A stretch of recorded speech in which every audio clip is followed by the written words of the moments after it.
Uh, so I'd like to. We've reached a good place in our Lamrim class. Oh, okay. All right. There's just one little point from the Lamrim class that I'd like to cover, which is not in the text, and then we'll go to the meditation song. Okay. So we're going through. I think it's going to be a 14-year trip. We're in the 4th year. We're going through a text which presents all the steps to enlightenment from A to Z. And we were discussing faith in your teacher, first checking them out, then making a commitment to them, and then developing faith towards them. And he mentioned that the kind of faith, of the 3 kinds of faith that we're seeking to develop, is called Tangwe Depa. Tangwe Depa means you see something nice about somebody and you are attracted to it. It's close to admiration, okay? It's close to admiration. Then I thought you'd like to know the other 2 types of faith. It's not the subject at this time in the book, but I thought you'd like to know them. So here are the 3 kinds of faith. One is called Sangye Chanshem Sotone Yi Tangwa Chepa Dan Tangwe Depa. When you see very inspiring people, you get Tangwe Depa, which is called crystalline faith or something like that, crystal clear faith. And that just means that you admire someone and you aspire to their qualities, okay? Me personally, a lot of this is not just a teacher, but Dharma friends also. So, I have Dharma friends who are very good at yoga and they inspire me. When I can't do a pose, I look over at Word and he's doing it and I'm like, oh, I can do that. If he can do it, I can do it, And like that, and I have Dharma friends who eat well, which is really weird to me. And, I watch them eating carrots and I'm like, I can do that, Like that. You can admire Dharma friends instead of being jealous, right? You can, emulate them, try to act like them. So it's good to surround yourself with nice people who are good in their heart and good with what they do. I heard Nick talking about the prison project, and it's, and Jeff Eddy, I really admired them, that they would take the time off and go down. I had a talk with his boss at his job, and I think we talked them into giving him half a day off every 2 weeks. Then I tried to get it with pay, but that was a little more difficult. But he's doing something, I think. And I'd like to also thank Scott and Orit have offered their car. They're getting a new car, and they've offered their old car to the prison project. So, because we had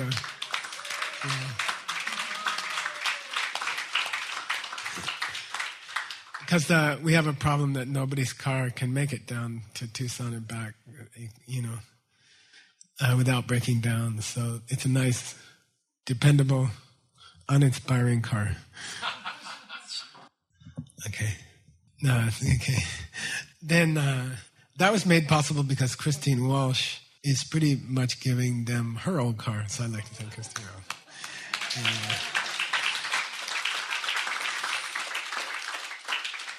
And somewhere in the deal, I got some money from my Lama's car, so don't ask me. Okay. The second kind of faith is Le Ge Digla Langdorla Yi Chepe Yi Cheki Depa. So, Yi Chepa means you believe in something, it makes sense to you. So the first one is more like admiration, isn't it? Or feeling inspired by somebody. That's a kind of, in Tibetan, they consider that a kind of faith, Tangwe Depa. The second one is where somebody explains to you what's good karma and what's bad karma, why you should do good karma, why you shouldn't do bad karma, and then you believe them, okay? It's more like belief, okay? It's not blind faith, but it's a kind of belief about things which we cannot see directly, okay? You cannot confirm directly that, if you kill an animal that you will have poor health in the future, something like that if you eat animals, it will affect your health. I think now scientists are, they're saying cholesterol makes you more likely to have a heart attack or something. Basically, all food products are now suspect. All animal food products are suspect. And it's interesting. From a Buddhist point of view, it's interesting. But normally, you can't confirm that if you eat animal's flesh on a regular basis, that your health suffers. You see what I mean? The karma will make you less healthy, give you cancer or give you heart problems, okay? There seems to be a correlation, but nobody suddenly announced that they were gonna, stop killing cows. They just said, eat less. Like nobody made the mental leap in this country that, maybe we should encourage our children not to eat things which have to be killed to eat them. So how do we know those things? We have scriptures, we have teachers, we have a 2,500-year tradition, and we learn it, and it makes sense to us, and then we believe, and that's the second kind of faith, okay? So the first kind of faith is more admiration or feeling inspired, and the second kind of faith is more like belief in things that we cannot directly see. Because the person talking to us, we trust, okay? That's number 2. Number 3, Debu Koma Topa Dubingunduki Tepa. The third kind of depa is kind of like aspiration towards higher things. I would like to become a truly happy and healthy person, and then I would like to help other people, and I would like to affect my city and my country, my family, and then I would like to affect the world at large, and then, hopefully maybe more worlds than that. And that's called Ngunduki Depa. So Ngunduki Depa is a kind of faith which is directed at, what do you call that? It's like aspiration, okay? So all 3 of those in Tibetan are called Depa. It means aspiration, okay? So we have 3. One is more like what? Inspiration. The second is more like belief. And the third one is aspiration. We would like to achieve something beautiful and holy for many people, okay? Those are the 3 kind of faith. So I'm going to stop Lamrim. We'll go to the meditation song for this afternoon and this evening, because we've reached a good place in Lamrim. We are done with 6 of the 10 classes that I had prepared for this session and the next session. So, strangely, we're ahead of schedule. So I have to look up more quotations and stuff. And we're going to switch over to the meditation song. Okay. I wanted to say something about the last verse we did yesterday, which was 55. Somebody have a copy I can wave around? So those of you who weren't here yesterday, this is called the meditation song. It's a translation of a text that was written in the 1500s, something, no, later than that, by Pabanko Rinpoche's Lama, Dapo Lundup. Dapo Lama Rinpoche Jamba Lundup Gyatso. Then it's a very traditional practice to go through this and sing it or recite it before you do a meditation session. Most of us don't have time to do that before a meditation session. If we did that, we'd be late to work. So you can pick out parts every day before you meditate. Pick out a part, and there are classical sections, divisions, and we've included some photographs to try to give you the mood of the section of the meditation song that we're on at any given time. And we made it a spiral-bound copy, so when you meditate on the floor, you can put it down on your desk or on a piece of cloth, and you can look at it. It's like David Swanson's Ashtanga manual. That thing has sold 3 million copies or something, because it has a spiral binding. And no, you can lay it on the floor and you can practice next to it, you see. You can lay it open, you don't have to stand there and hold it open. He's a good friend of mine, so I can make fun of it. But it's true. So we're on verse 55. We did verse 55 yesterday. If you want to borrow a copy and follow, or you can just follow it on the projector, okay? There's copies back there.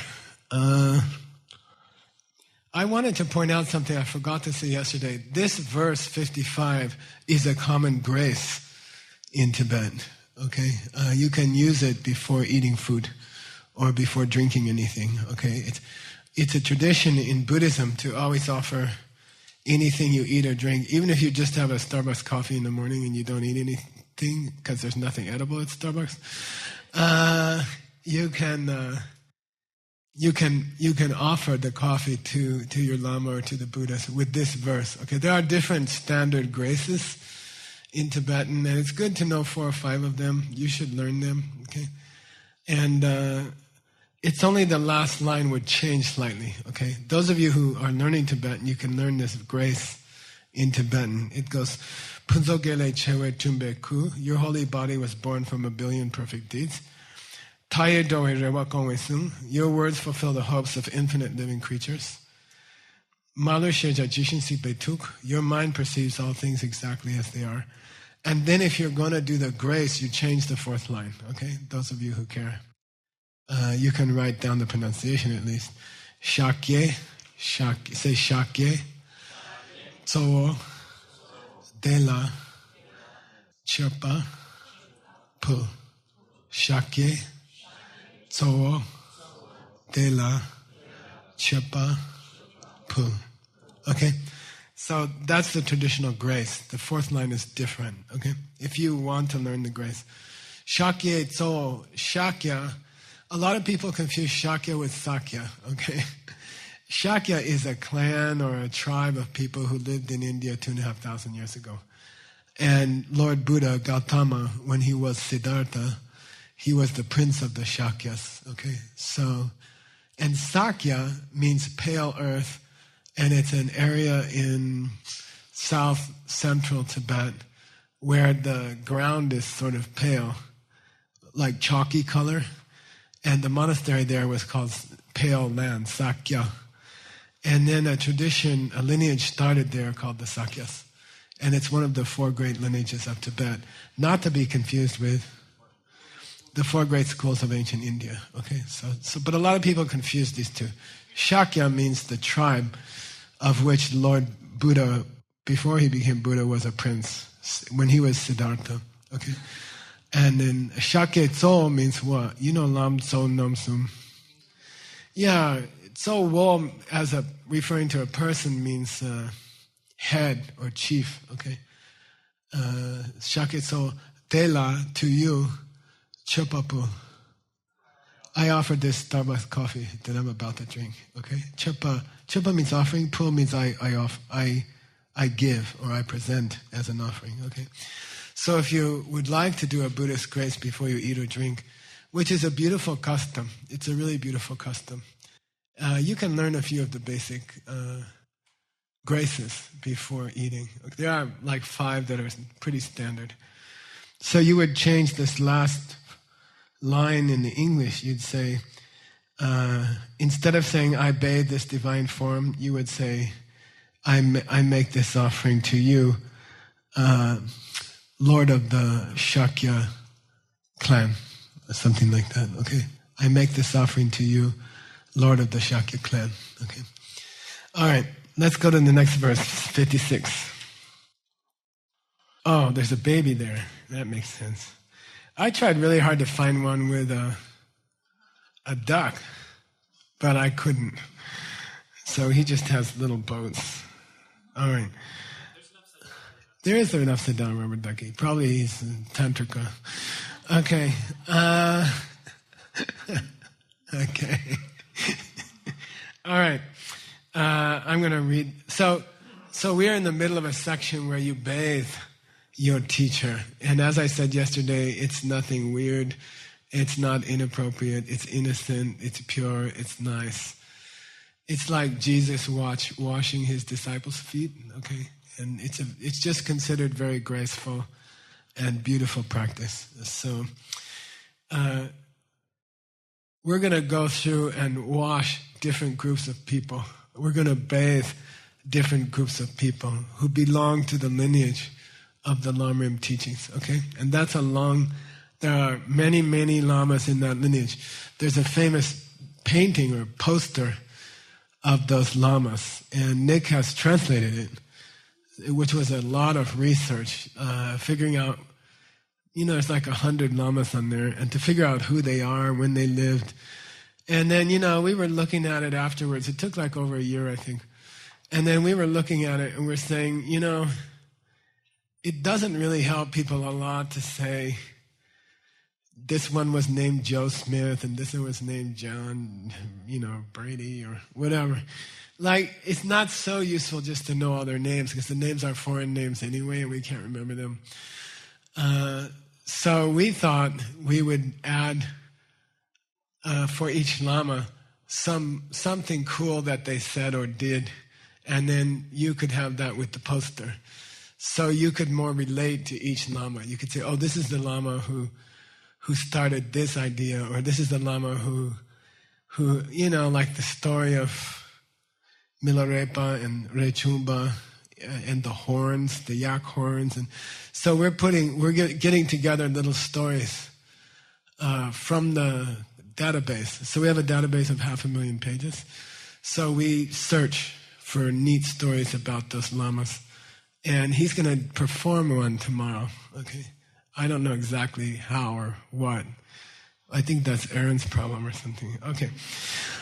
So here's verse 56. We're continuing bathing people in the lineage poster, from the lineage poster. Okay. Gyachen chepe gyula kutusu, samotawe gyula kutusu, nyamlan chinab gyula kutusu, gyupe lama namla kutusu. Okay. So Gyachen chepa means far-reaching deeds. Okay, far-reaching deeds. It's a, what do you call it? Code word for the teachings on compassion. Okay, it's a code word for the teachings on compassion.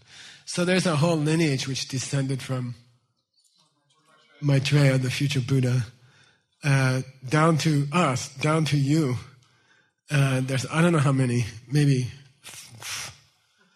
80 lamas of the lineage, parampara in Sanskrit, the lineage. And it starts with Lord Maitreya.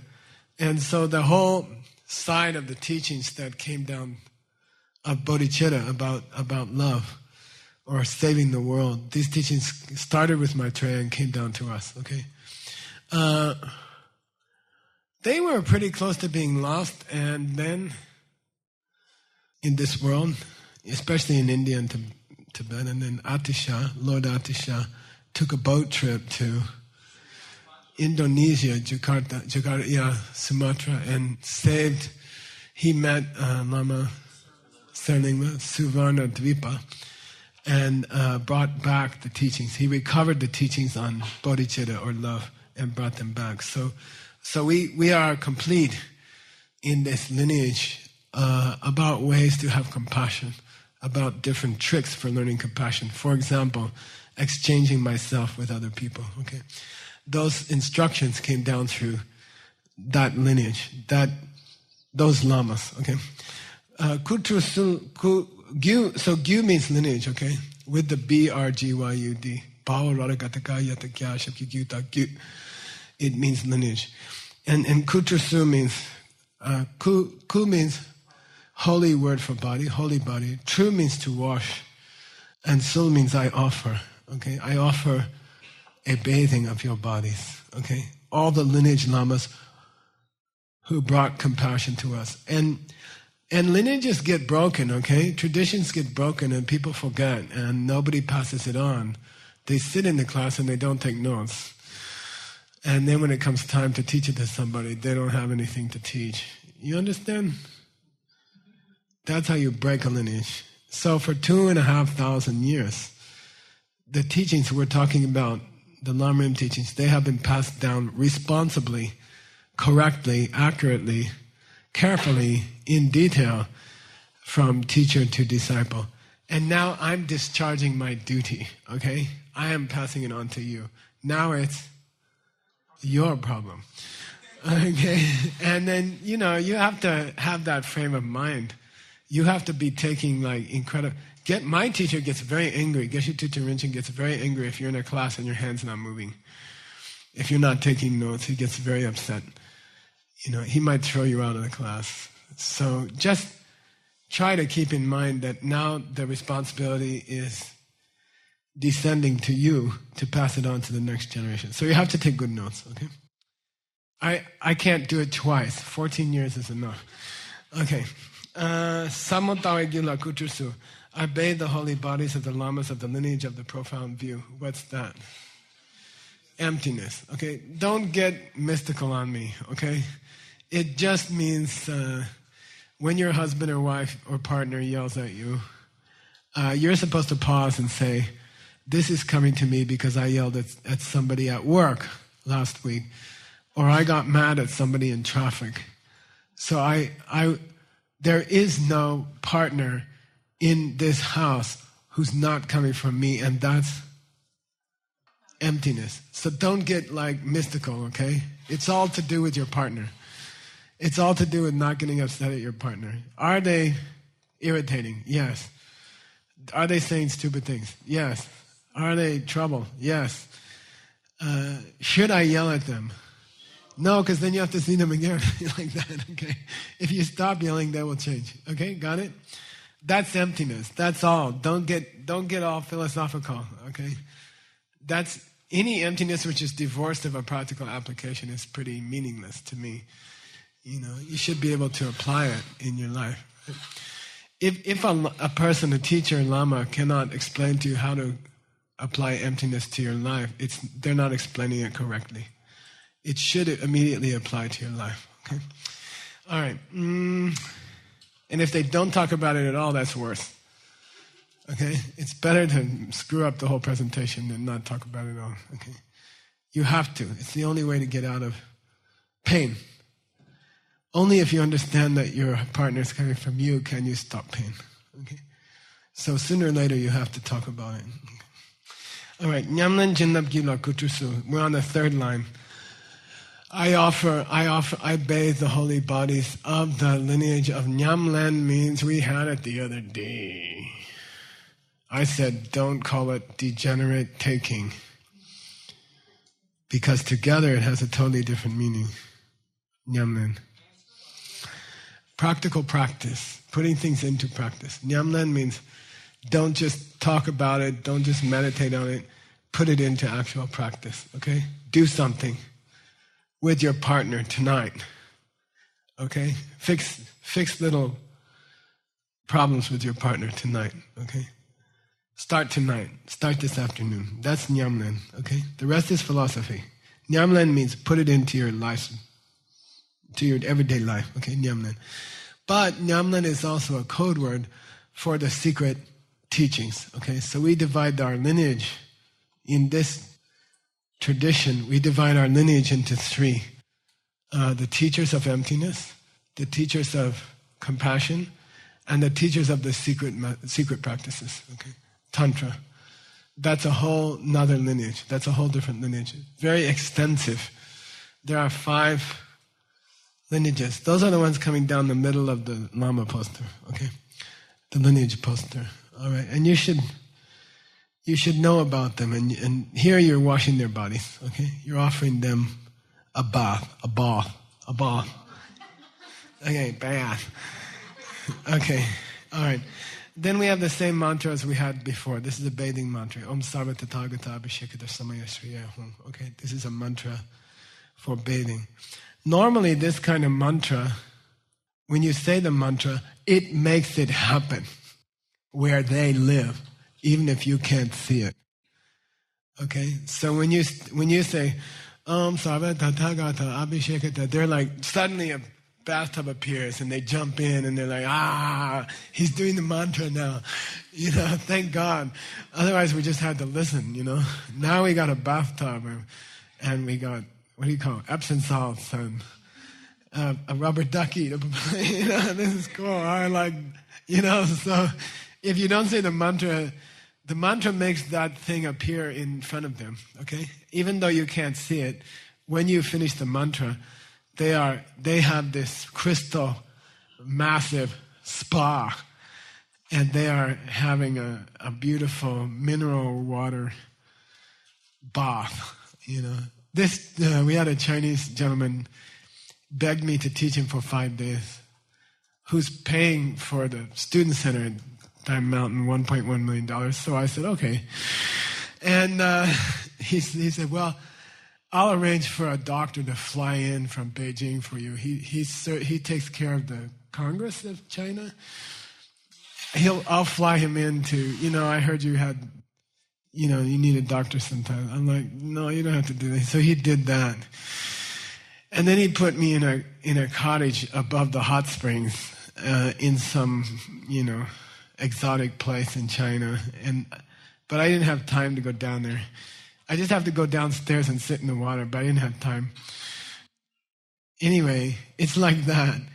This big hot springs bathtub shows up in front of them when you do the mantra. So don't forget the mantra, okay? Probably if you mispronounce the mantra, the bathtub is full of Coke or something.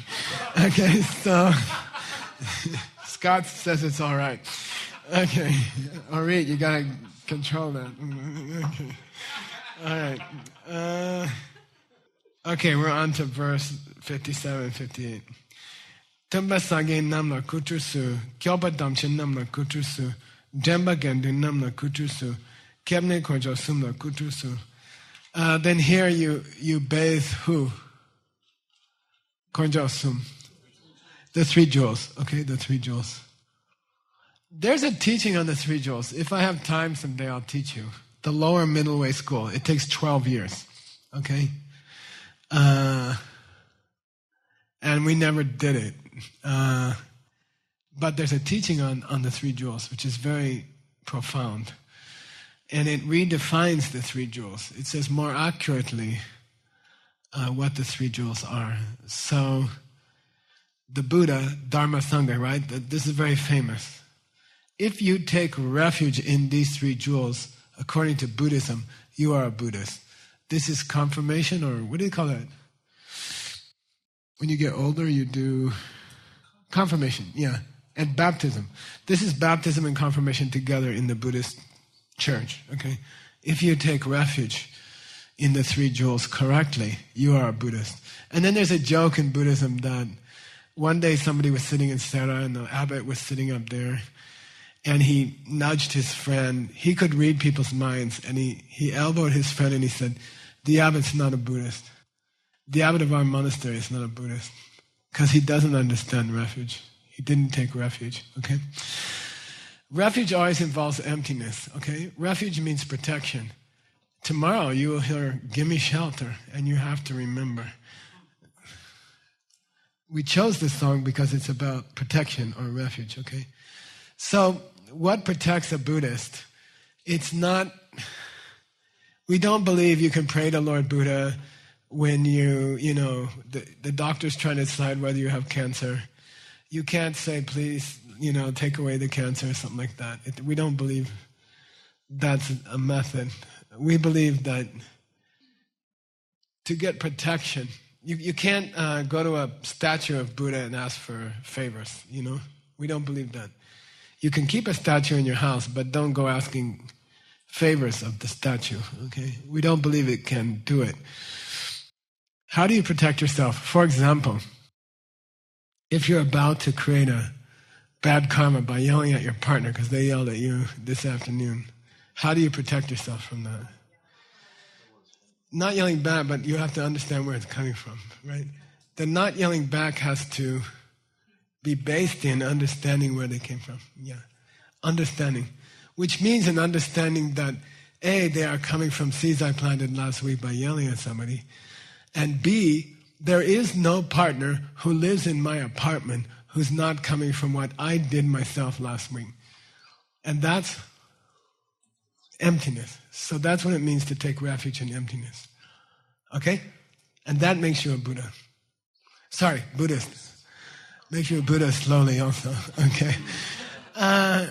So I have fun in the DCI courses because we taught in Jakarta, we taught Muslim country, we teach in communist countries, we teach in all kinds of countries.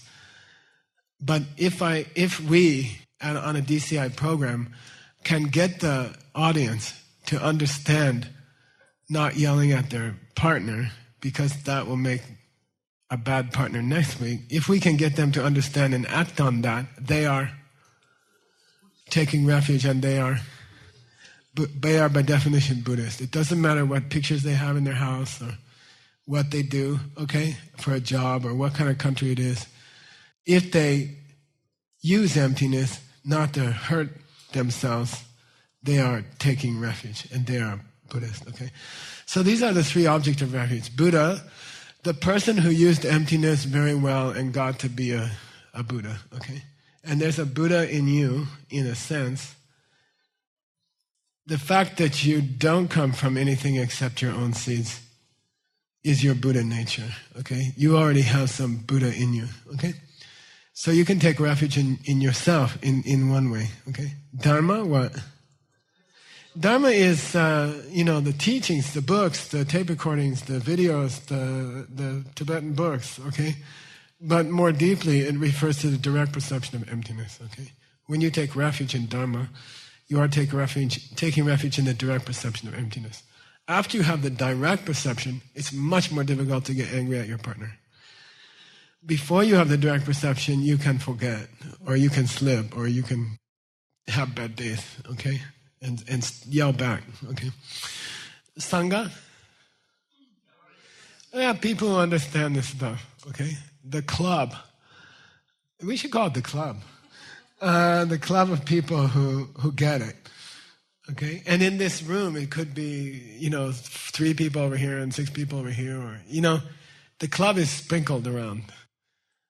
People who don't yell at their partners because they understand. Okay. Then once you reach that place, you join the club, and you are called Sangha. Okay, Sangha. San is SAM.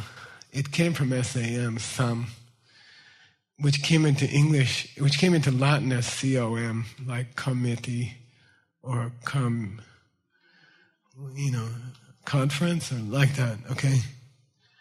In Greek, it came in as sin, S-Y-N, okay? And then ga, which means to come, sangha means to come together, came into Greek as gog. Sina, gog, is directly derived from sangha, okay? Meaning a place where people gather, okay? It comes from Sanskrit. It's a Greek word. Okay, I bathe the 3 jewels. That gets a little tricky. Okay, I bathe. Buddhist is okay. Dharma, you're going to bathe the books, or? Okay, you got to think about it.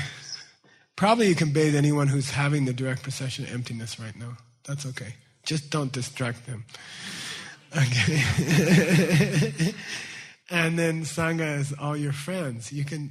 At this point, you can bathe your Dharma friends, You can say, oh, Rick, here's a bath, You want aftershave or not, And like that, you can offer. If you feel shy, you can bathe their feet or something. You see what I mean?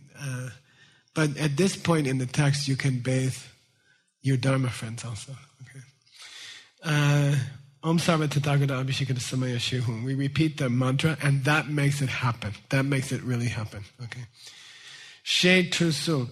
In Tibetan, when you have a comment in the middle of a ritual, the type size is reduced by half. So you see that 1, 2, 3, 4, 5, 6th line is in half size. That means you're not supposed to recite that. It's a comment by the author. She Trusul means this concludes the bathing of the teachers and your Dharma friends. Okay. All right. Now we start a separate section, which you can see from the note at the bottom of the Tibetan, the last line of Tibetan on the page. Shepe ku chi, se ku chi, Phys, right? You see it up there? Ku chi, something. By the way, I did the pronunciation for you, so you can follow that. Ku chi o. On 3rd line from the bottom, page 45, right? Kuchiyo. So, ku means body. Chi means to wipe with a towel. Chi means to wipe. Okay. Phys. Chi. I wipe. Then there's an interesting cognate. Start dictionary entry. We're talking about the word chi, P-H. Here it's P-H-Y-I-S, Ku-chi, which means we've bathed the lamas and now we are wiping them with a towel. We're, what do you call it? Drying them off, okay? And the word chi means to wipe. And then there's a word in Tibetan, there's a separate word for an attendant to a lama. So lamas, a lama whose work is going well needs attendants. They need people to help. They need staff to help them. And so in Tibet and in India, a very active lama would have maybe, 2 to 10 attendants, and they would take care of their affairs. So like in my case, I have Venerable Jigme doing my finances, and Michael's taking care of my body and stuff like that. And then there's an interesting word in Tibetan for those kind of people who are keeping the lama going. It's called shapchi. Say shapchi. Shapchi. Do you know a shap? Yeah, shap is the honorific for leg or foot. By the way, Tibetan doesn't distinguish between leg and foot. Okay. And then, so what's a shapchi? Foot wiper. Okay. It's not a very glorious name, but in Tibet it's considered a very beautiful position. It's considered an honor to be a shapchi, And so they use the honorific. They say, oh, this is Ken Rinpoche's. I used to be introduced as Ken Rinpoche's shapchi. Okay. There's another word. What is that? I was the Lord Chamberlain of Saramay. I forgot the word for it. Anyway, something like Do. The shapchi of the abbot becomes Lord Chamberlain of the monastery. So I think it's the first white guy ever to be Lord Chamberlain. I forget the word for it. Anyway, it just means you have to work more. Okay. Dedakula tsumba mepe ku tsangla tirap gope kuchiyo. Dedakula, their bodies. Tsumba mepa means matchless. Ku means clothing, usually, but here it means cloth. Okay, cloth thing, meaning a towel with I translated it as exquisite towel, most exquisite towel. I wiped it. Sangla, sang means clean, like, how do you say, not dirty, clean, okay. Start dictionary entry, sang, G-T-Z-A-N-G. Sang means clean as opposed to dirty, okay, so Dila, Ditsangmayore means, Kamba Ditsangmayore means that this house is very clean, this room is very clean and tidy, okay. There's a ritual form of tsang which is called tsangda, and that's where it's almost like a surgical operation. And if you're working on a mandala, or if you are making tormas for an important ritual, you are required to keep tsangda and ritual purity, ritual cleanliness. So, for example, you would wear a mask, like a bandit's mask over your mouth. And you would be required to wash your hands and clean your fingernails before you touch the offerings for a high ritual. And that's called sangda. That's called to keep ritual purity. So the attendants who make the tormas or for a fire offering, or anyone dealing with the materials for a fire offering, the substances which are to be offered, it's a tradition in our lineage that you should keep ritual purity, sangda. So you should wash your hands very well, and you shouldn't touch your feet, or you shouldn't touch dirty things while you're making the offerings. If you have to pick up a piece of lumber or something, then you have to wash your hands again and start over. You don't have to redo the offerings you did before, but you have to wash your hands before you continue. Okay, and that's called sangda. And of course, in the teachings on sangda, they emphasize what?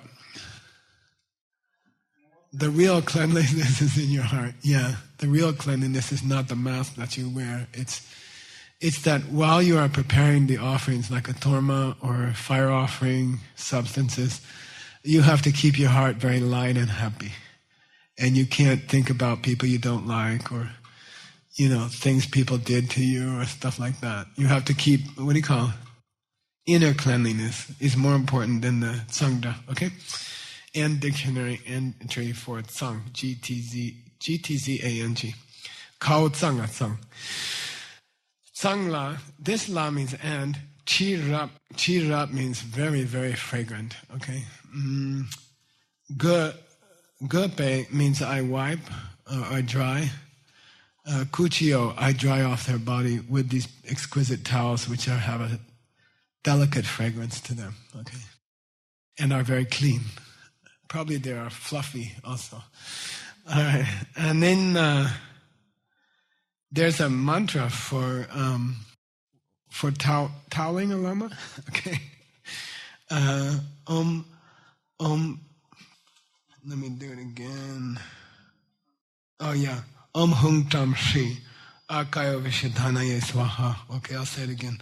Om Hung Tam Shri Akaya Vishuddhanaye Swaha. Okay.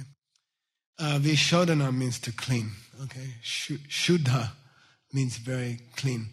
This chakra is called Vishuddha chakra because it's believed that the process of, what do you call that?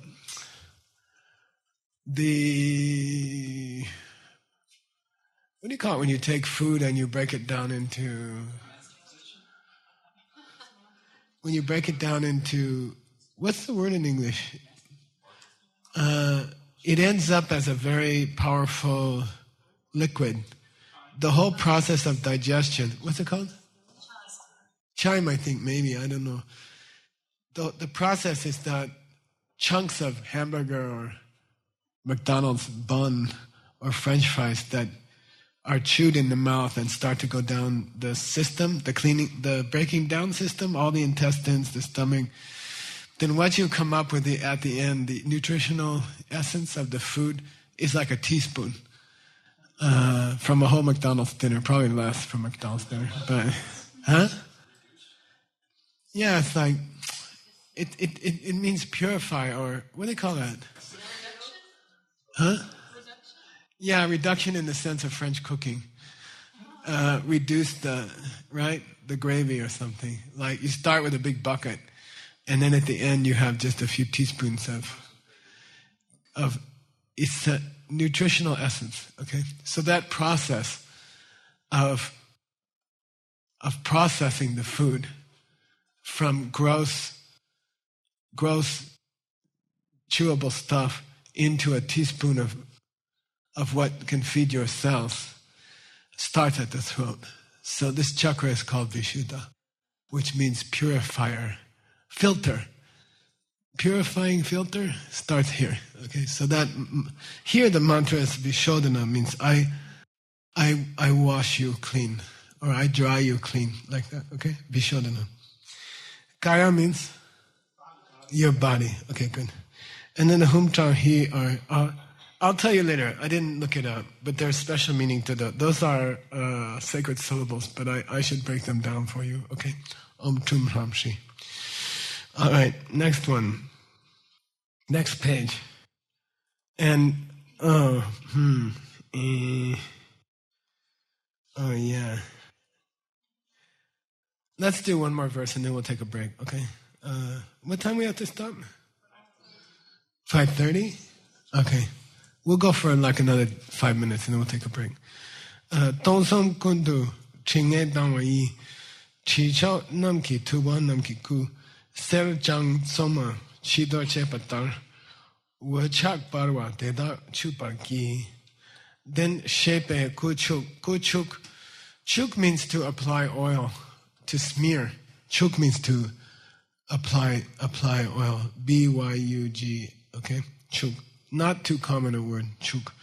It's not the chuk that means cow or rich. We had lungi chuk with one of the requirements of a lama. Rich in teachings.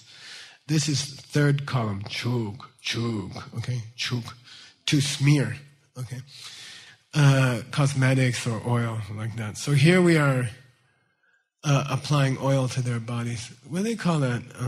Messiah means anointed with oil. Okay? It's the same.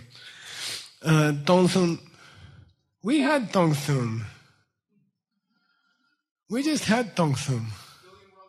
Yeah, 1,000 worlds, 1,000 groups of 1,000, 1,000 groups of 1,000 groups of 1,000 planets each, inhabited planets. Dongsun, you had it. He translated it here as edges of the universe. Okay, that's okay. Dongsun kuntu, to the edges of the universe. Chi nge, this nge is a difficult word, okay? Ngadang nge, N-G-A-D, okay? Start dictionary entry, very unusual word, N-G-A-D, okay? And it's dangerous because it sounds like a bunch of other words, okay? So chi here means fragrance. Nge, N-G-A-D, nge, unusual word, means good fragrance. We don't have much many words in English. Good fragrance or fragrant smell is nge means fragrant, okay? Very fragrant. But it can sound like the nge in Chang'e, which is spelled differently, which means fixed meaning. And it can sound like nge meaning by me, and ngasang nge. So you have to be careful when you hit this word. There are 3 words that sound the same. Nge, meaning fragrant, nge meaning by me, and then nge meaning definite or fixed, okay? So don't confuse those 3. And dictionary entry. No one's ever going to use that one. Okay. Ching'e dangwa. Dangwa means to, dang means here to rise up, okay? What's shedang? Anger, because you know, it comes up in your heart. So this dang means the fragrance is what do you call it? Wafting, okay? Chichok means the highest, best smell. Namgi, Chanel number 5. Namki. Tubong Namgi Ku. To the Buddhas, to the bodies of the Buddhas, right? What's Tubong in Sanskrit? King of the quiet ones. Yes, Munendra. Muna, Indra. Okay. Tupe Ku, Namki Ku. Serjang. Serjang means refined gold. This jang means refined. Put a naro on it and it becomes jong. Okay? Jong. S-B-Y-O-N-G. Jong. Okay? What does it mean to refine your heart? In Tibetan. Lojong. Okay, so you know this word already. Lojong. This is the jong and lojong. Okay? But here you're jonging ser. You're refining gold. Okay? Ser jong means refined gold. Refined, past tense because there's an S on it. Okay? Refined gold. Tsoma means also refined. Okay? It means has been boiled. What do you call it? Melted and then refined. Chidor means to smear on the body. Okay, you know Langdor, I hope. Langdor. Langdor means what you should do and what you shouldn't do. I like the Christian confession that I grew up with. We have done those things which we ought not to have done, and we have left undone those things which we ought to have done, and there is no health in us. I like that. So lots of lang dor. Lang dor means which we ought to have done. Dor means which we ought not to have done. So lang dor is very famous. Okay, here it's chidor, means to kind of wipe oil on somebody. Chidor tar. Oh, as if we were burnishing gold. As if we were polishing gold, okay? Chak barwa means, this chak, do we want to make a dictionary entry? I don't know. Okay, let's do chak, dictionary entry, chak, C-H-A-G-S, chagasa chak. Chak can mean, it's not the chak in prostration, by the way, which is spelled completely differently. Although it's pronounced exactly the same. Chak can mean de chak. It can mean desire. Chak means to form like the way mud forms into a brick or something like that. So chakpa means become. Ko yapo chagiore. He's getting to be a nice person. Okay, chak means to become. Or it can mean to be attached in the way that mud sticks to things. So the idea of being formed into an object or sticking is the same. Chak. Okay, so chak means can mean desire, sticky desire, stuck to something, or it can mean stuff stuck together to form something, which means become. It means become. Okay, but in the idiom uchak, it means how did I translate here? Perfect sheen. Okay, a very bright sheen of light. So uchak means formed into light, which means shining or a sheen. And dictionary entry for chak. Okay. Uchak, barwa means burning. Okay. Burning. Blazing in flame. Barwa. Those of you who studied Tantra, there's a famous bar. That's a long story. Okay. Barwa. Teda chubargi. I wipe their, what do you call with oil? I know, anoint, or what do you call it? You don't say I'm going to anoint you tonight. Yeah, you can say smear with oil, or when you put suntan lotion on somebody, what do you call it? I'll rub suntan lotion on you, or I'll smear. I'll put. Anyway, okay, you figure it out. Chuk means to apply suntan lotion or anything greasy is called chuk. Okay, chuk. Okay, so it's nice you have bathed them, and then you don't stop. You don't leave them wet at the side of the tub. You dry them off, And the drying is a very beautiful process. Okay, in the text, if you remember, we got a lecture on the proper way to dry a holy being. Okay, and there are improper ways to dry a holy being. Like you don't. First of all, you pick a really nice soft towel. And not one of those ones that's been wet and dried a few times and it got scaly or something. It got hard, right? So it has to be a nice, fluffy towel, okay? And then you have to, I'm just teaching you, okay? In case it ever happens that you have to do it. You dry it like this, okay? You don't dry like this, okay? You pat them down. And there's a ritual, there's a mudra, and then you pat them down. You don't go like this. They don't like that, okay? And that's just a traditional way to dry an angel's body, okay? If it ever happens, If you jump off a bridge, they're all wet. You have to pat them down very gently, and you don't push too hard, and you don't rub, okay? You don't, what do you call that? Scrape them with it. You pat them with it. These are very beautiful, it means a high state of mindfulness. It means a kind of meditation. It should become a kind of meditation. You're not like seeing how fast the point is not to get them dry. The point is to serve, respectfully and gently, okay? And then, of course, their skin will dry out if you don't apply some oil, some nice fragrant oil to them, okay? And that's the customary, okay? Then they're standing naked at the side of the tub. Then probably you have to, put something on, okay? Give them some duds, all right? And we'll do that after the break, okay? So they'll just have to wait. Okay. It's a very beautiful, very, very, very tender ritual, okay? You should learn it, okay?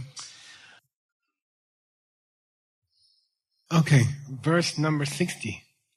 Page number 47. It's time to dress them. They spent the whole break standing there with oil dripping off them.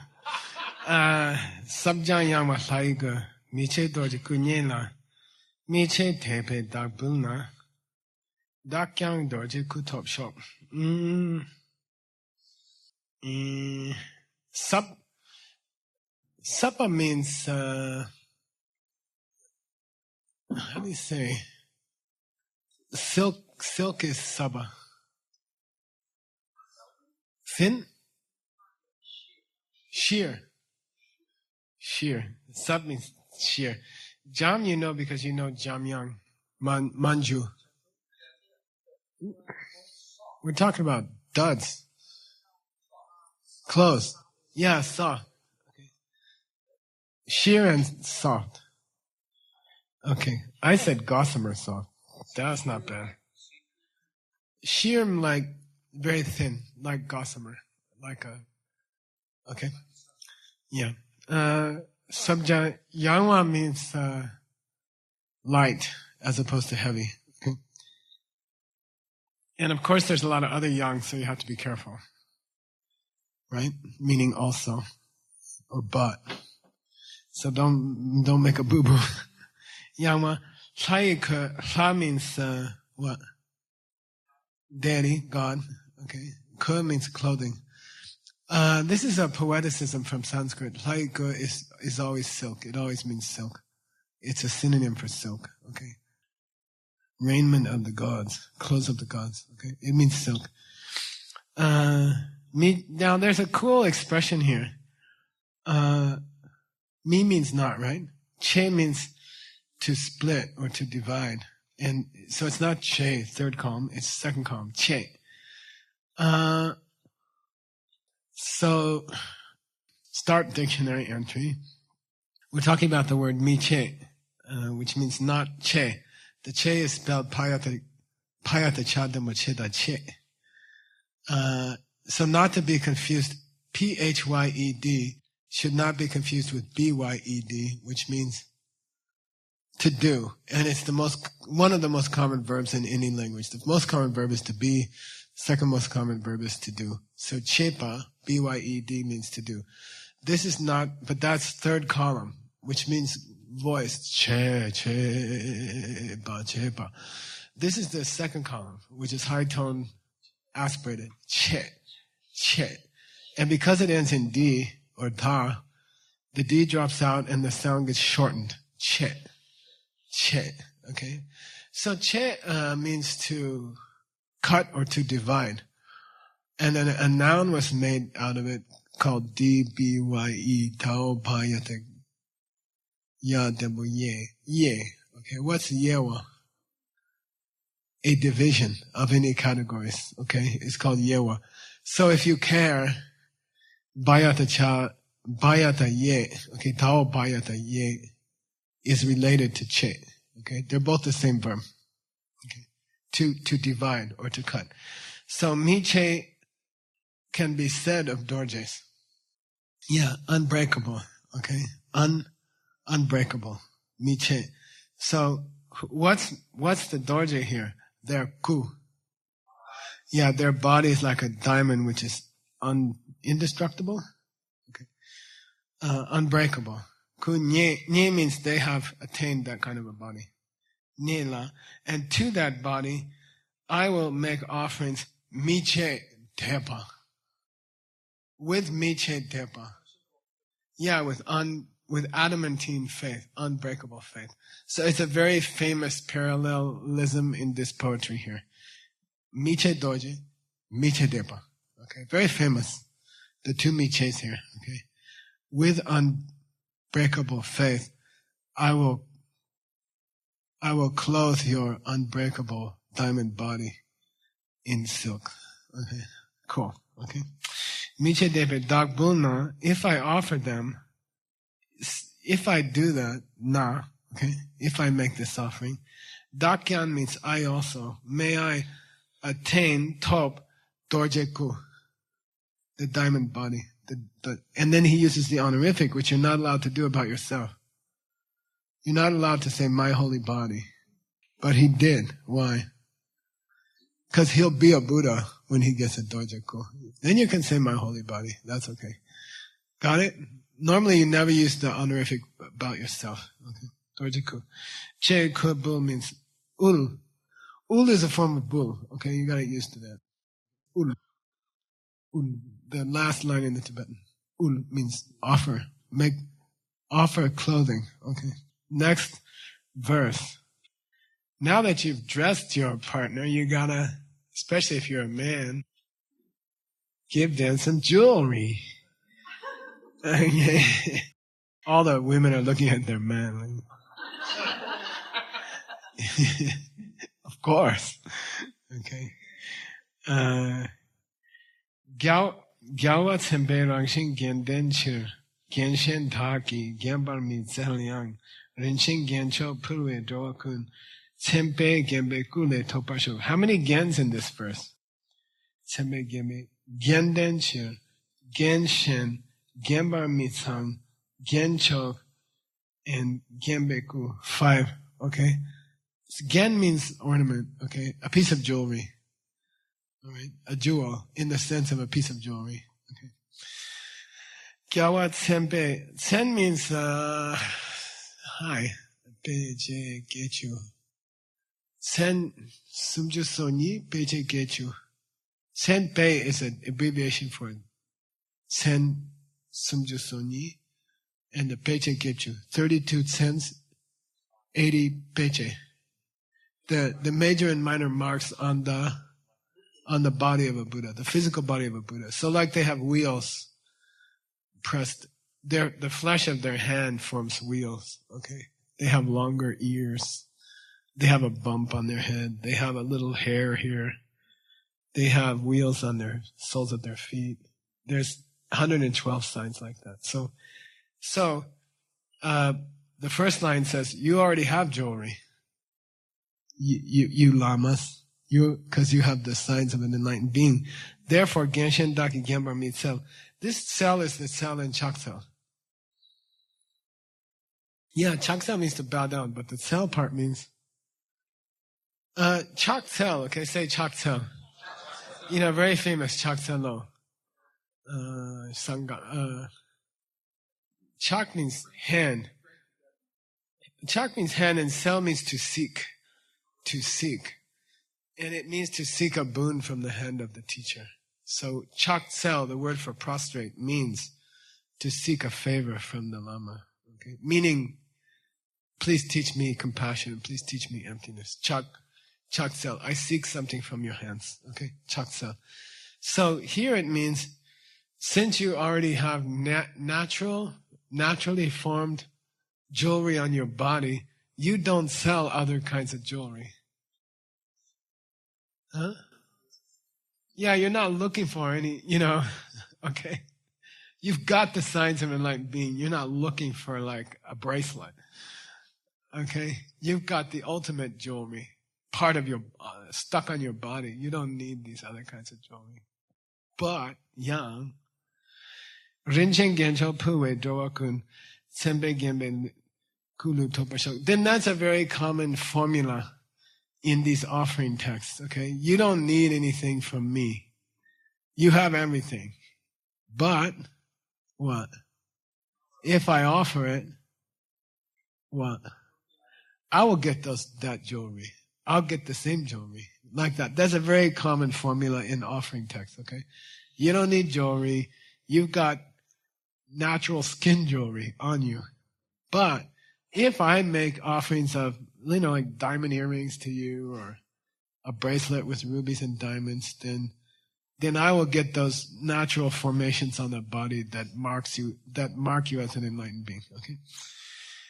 So yang rinchen gencho puwa, I will offer these supreme jewels, gemstone jewelry, and by that puwe, because of that instrumental, Doakun, may all beings, Tsempe Gembe Kulu Topashok, may they achieve the same body that you have with its natural jewelry on it. Okay. Chepe Genpu, so you should offer jewelry. So we bathed them, we dried them off, we greased them up, and we offered them, we dressed them, and then we put some pearls on or something. That's why I chose the photo of the pearls. Okay. Chepe Genpu. Next verse. Daktan Dola Tukse Chir. Ni Gizutu Tu Yin Ni Jisi Chepa Dakina Desi chomden shuksu sul. Shepe shuksu sul. Say shuksu sul. Shuksu sul. This is a common part of the preliminaries. We do it every time I lead a meditation, mostly. Shuk means to sit or to stay. Sul means to request. Su means to. So what's it mean? Please stay in my life. Okay? Shuksu sul means please stay in my life. Don't disappear from my life. People disappear from your life, right? Parents die. Kids move away. Friends lose interest in you. You know, people leave you're alone. You enter this world alone. You make liaisons with people, and those liaisons are separated. And you walk the path for a while together of life, and then they leave you. And then you're alone again. So this verse is, please stick with me forever. Okay? So a real lama has the power to stay with you beyond death. They will stay with you forever. So, but you have to ask. What's that thing? Ask and you shall receive. What's the thing about the door? Knock and anyway. You gotta express some kind of desire that it happens. And then, of course, they will agree. But if you never ask, they, And there's a famous mistake, right? It's called the big mistake. What was that? Yeah, the Lord Buddha's disciple. When Lord Buddha was talking about impermanence, he didn't ask Lord Buddha to stay. And then Lord Buddha decided to pass from the world. Okay? So it's very important. Yeah, me too. Please stay. So it's important to ask. Okay? So here we're asking. It's a verse for asking. So if you read the thing, you won't miss anything. That's another reason to read the meditation song. Okay. Doctor, if you love me and you love other beings, use your miraculous power. 2. We had it yesterday. 1, top, 2. Yeah, mystic power. Use your mystic power. To what? Stick around. Okay, stay. Zutru, say Zutru. You can say Zutru, you can say Chotu. Say Chotu. Zutru. So tomorrow is one of the 6 or 7 major Buddhist holidays of the year. It's like Christmas or Valentine's Day or St. Patrick's Day okay, and it's called Chotul Duchen. Chotul and Zutul are the same. It means miracle. And Chotul specifically means display of miraculous powers. And they used to have contests in ancient India, like, I can make the sun blink out for 5 minutes, and the other guy's like, I can put all the stars in a bag and spread them on the table, And like that, they would do stuff like that. So tomorrow is a special holiday when Lord Buddha got into a competition with some people. And of course he won. But it's called the Day of Miracles. Chotul Duchen. Say Chotul Duchen. Yeah, the Day of Miracles. So it's a big holiday tomorrow. And we'll be offering the meditation song in honor of Chotul Duchen. So it's cool that it came on this day. I believe it's the full moon tomorrow. 15th of the lunar month. Okay. Chotul Duchen. Please use your miracle power. GC Chipadaki. This is a weird line, so I never understood it. I'm going to ask you your opinion, okay? GC Chipadaki na, for as long as I make offerings, Desi Chamna Chuksuso, I ask you to stay in my life. It just seems weird to me. It doesn't seem to like it's a blackmail or something.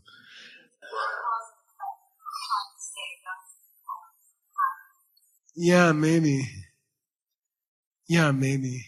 Yeah, maybe that's it. For as long as I make offerings, karmically I deserve to have you stay with me. Any other ideas? I don't know. It just feels weird to me. What if you stop making offerings, they're going to divorce you or something? Huh?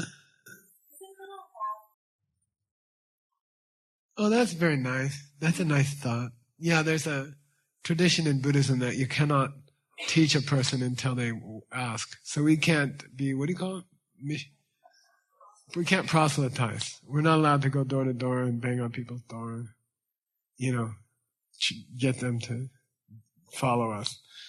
So she said, it's nice. It's if I make offerings, then I'm asking for teaching, which is the next step, I think. Pretty soon it has come.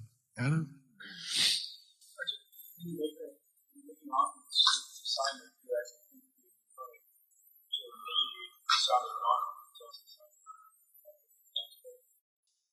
Yeah, good. Did you hear that? So, like, when you set out a banana on your altar, it's a statement that you think they can eat it even though you can't see them. Okay? It's a statement. It's weird, because if they don't exist, it's weird to put a banana on a table and leave it there all day and not eat it. So if you do put a banana on a table all day, it must mean at least you think that maybe there are some invisible beings around who can eat it, right? Okay. Dennis? Yeah, it's not that they're asking me to stay here in my life. The offerings are that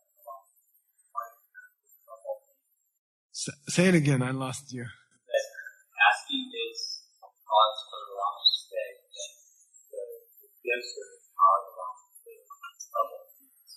Oh, okay. It could be. I don't know. Yeah. I see what you mean. The karma of giving a gift gives them the power to help people. Yeah. It could be. I don't know. It always has bothered me, these nights. Yes, word.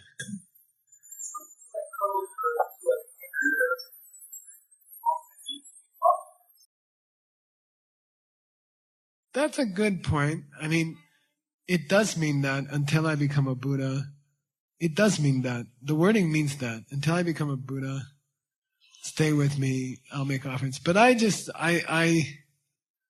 think ahead to the day that I would like to be a Buddha, and I imagine that I just become my Lama's buddy or something. We hang out together. And I would still make offerings to them. Just for old time's sake or something? I don't know. I don't know. I like to think I would keep doing it, even after I'm a Buddha. I don't know. Rinpoche got very indignant one night at McDougall Street. He taught there briefly. And somebody said something like, oh, after you become a Buddha, you don't have to do this stuff. And he said, he got very, offended and indignant. He said, what, you think they retire? And then he refused to say anything. He went home. And I don't know. Yeah. That's a good question. No. Stay in my life is a translation of the Tibetan, which means I entreat you to remain. Okay. Yeah. Yeah. Yeah, good. Okay. It's a reminder of the karma necessary to make that stay. That's good. Yeah. Maybe if it's a way of reminding us what we're doing and to stop making offerings because we got more into the practice. So let's do it in ourselves. So reminding to ourselves that we're practicing. Yeah. That's good. Yeah. Oh, chew on it. This evening, if you have any more thoughts, let me know. Okay? Let's do one more verse and we'll stop for the afternoon. So we reached the fifth step of the, how many? Georgia. There are 6 preliminary practice, and the 5th one has 7 parts. Okay? So what we normally do before a meditation is the 5th part is the 7 parts of the 7-limb puja or a 7-part prayer is the 5th of the 6 preliminary practices. Okay, so we've reached it. So these are the 7 that you can do. You can go to verse 63 if you want to do the 7 steps just before meditation, which we did this morning, for example. Okay. Did we? I think we did. Yeah. Okay. Although I combined 2 of them. Did you notice? I'm always wondering why I have to offer some successful practice twice, so I just skipped it and put them together. Okay. Ngapa sangchangi ne dupa yenla dumba mendel dong chepa buani. Ngapa means the fifth of the 6 preliminary practices. Sakjang. Say sakjang. Sak means sok. Collect good karma. Jang means purify bad karma. Sakjang. Okay, sakjang. It's very famous. Just before you meditate, you should try to get a hit. What's that? Espresso? I was hanging out with Alejandro a lot in Guadalajara, and on the way, every time he went out of town, he stopped at this, what do you call it? Starbucks drive-in, and he'd say, "I need an espresso." You know, I never had one. It's this little cup, right? And he stops, he gives the money, they hand out this little shot glass, paper shot, and he goes, "Go." And then he's like, "Okay, now I can go," you know. So you need a big hit of good karma just before you meditate, okay? Why just before?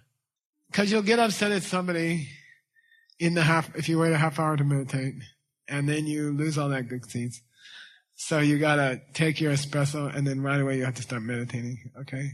Collect some good karma right away, and then meditate, okay? So sakjang means just before you meditate, do a lot of good karma, and then right away close your eyes and start meditating. Don't think about anybody. Okay, sakjang, then jang means clean your conscience, make your conscience clear. Because you can't get deep into a meditation if you don't have a clear conscience. Okay, sakjang, espresso, and clear your conscience. Okay, I like that. Sakjang, ne dupa, we talked about it, ne. Crucial point. Okay, crucial point. I feel lazy to do the dictionary thing, but we just started it. Dictionary entry, ne. Kao nada ne. G-N-A-D. Not to be confused with G-N-A-S, which is extremely common. Because it means ne. To stay, or to abide, or to dwell. Ne. And you stretch it out. The sa drops out and you stretch it out. Ne. Say ne. To stay. And it's high tone because there's a prefix letter on a nasal.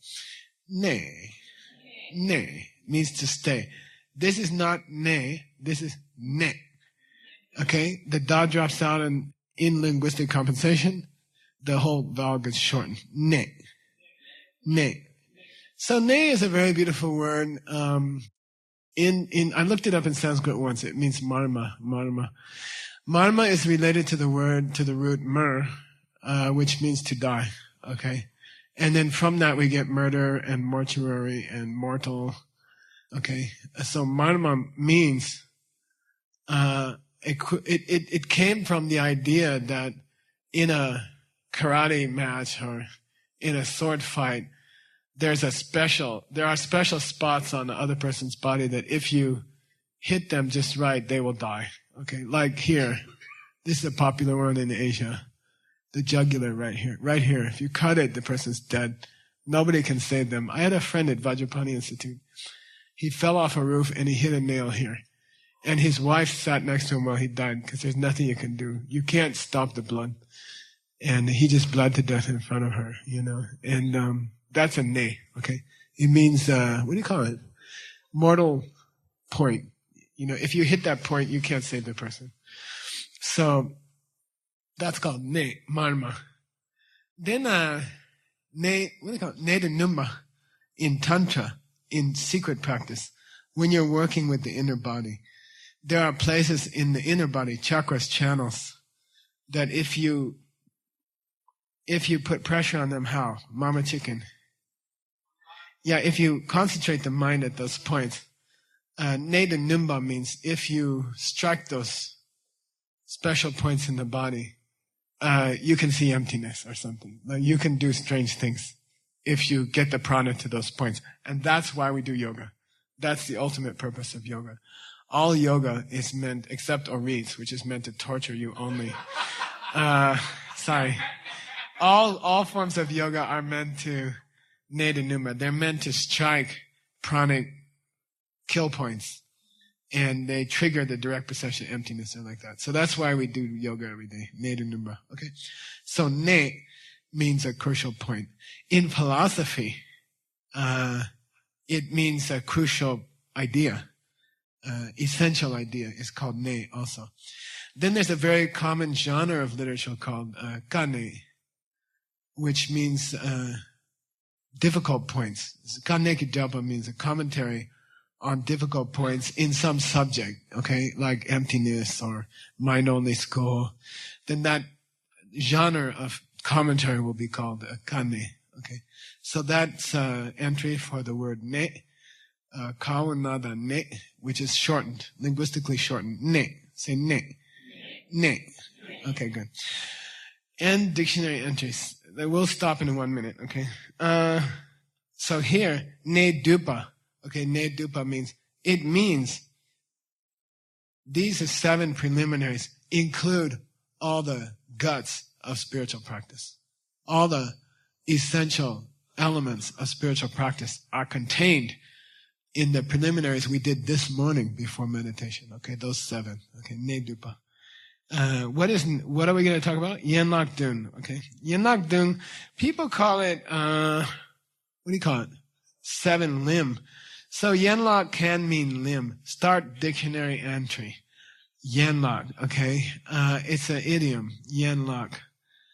It means a branch of anything. So a branch of a bank is called a yenlak. Okay. A limb of the body is called a yenlak, like your arms, your legs, and your neck and head are called yenlak. So it can mean part. I'm sorry, it can mean limb, and limbs of a tree are also called yenlak. Okay. But here, this is very famous yenlak dumba. Say yenlak dumba. The 7 yenlak of the prayer.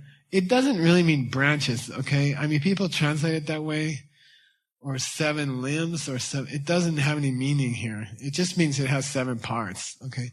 It's a 7-step practice that you always go through before you meditate. Is that true? Is there any exceptions? Yeah, the 7th one comes afterwards, okay? Good. Okay, so that's a commentary that's a dictionary entry on yenlak. Yana yen, la ka lak, yenlak. Okay. And dictionary entry. Mendel.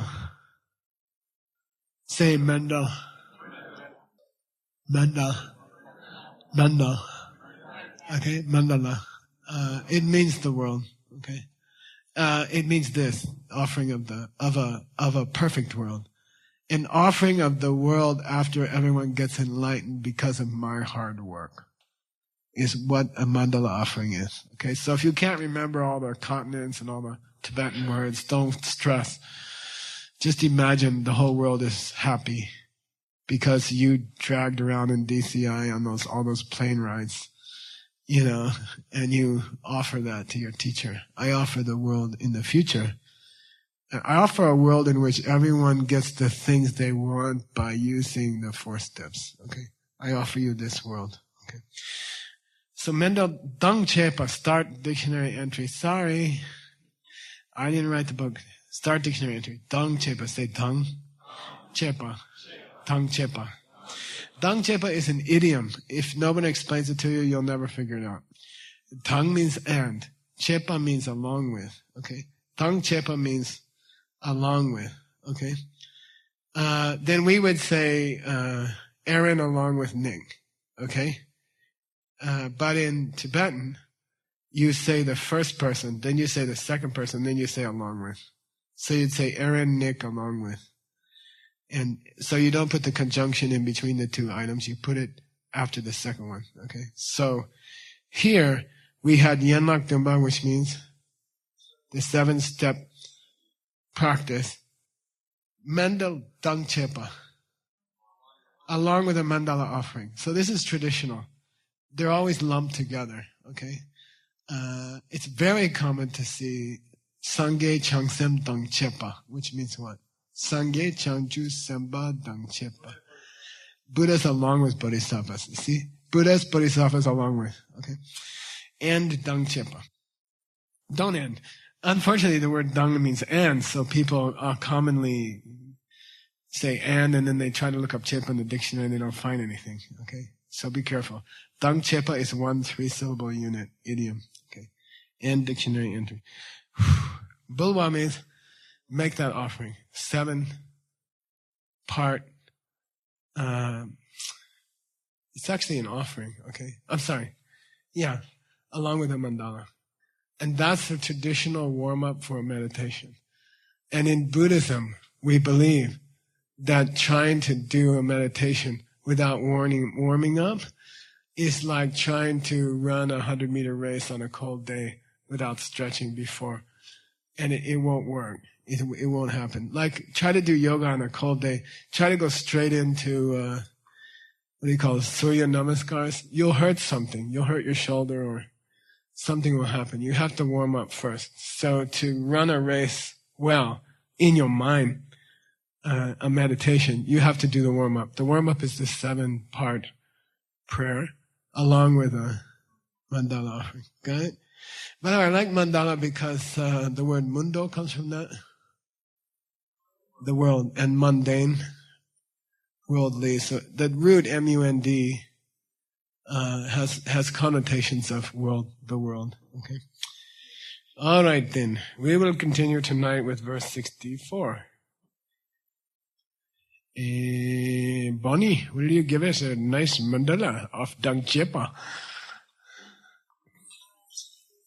Pugi Jershi Metotan Lila Mlingshi Linde Gembadi Sangye Shindu Bigte Uagi Lokunabda Shila Chepasho